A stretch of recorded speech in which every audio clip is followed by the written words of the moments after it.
बौआरा मनुष्यबारा बड़ा उदास लगे छै बौरा आ सुकल ठोर लगे छो कोनो दिक्कत छ बौरा त बोल न रे। की कहबा बाबा, नौकर बन के खटे छिया मौगी के ठाठ बाट पर, साया साड़ी धोए छिया रोज अही पाठ पर। हमर त जिंदगी झंड कह दिलकै मौगिया हो।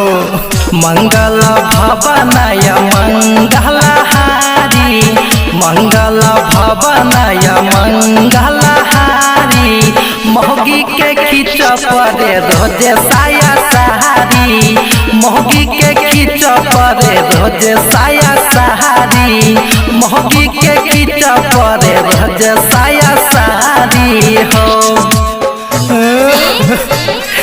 बुढ़वा चुप, गाड़ी लवा सफारी, मौगी नहीं मिलते हमरा कारी, हम नहीं जब कबर गो। मौगी के दांत लागे ट्रैक्टर के फार हो, मन होइया बाबू अकर फेरा दिका पार हो। आ वहां रहता कि हम ही रहबो बुढ़वा हो। मौगी के दांत लागे ट्रैक्टर के फार हो, मन होइया बाबू अकर फेरा दिका पार हो।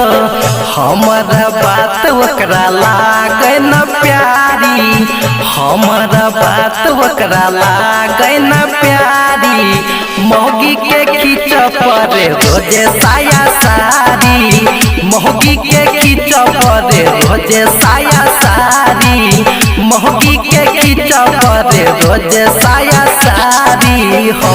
बाबू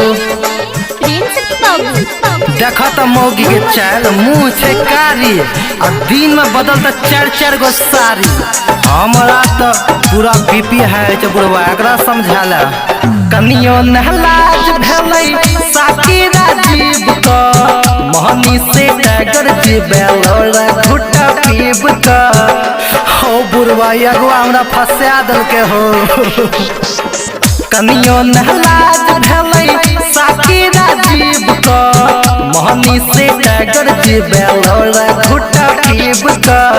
अगुआ का धरा तई टूनक बेमारी, अगुआ का पड़ा तई टूनक बेमारी, मौगी के खींच पड़े रोज साया सारी, मौगी के खींच पड़े रोज साया सारी, मौगी के खींच पड़े रोज साया सारी हो। बुढ़वा फोड़ दो।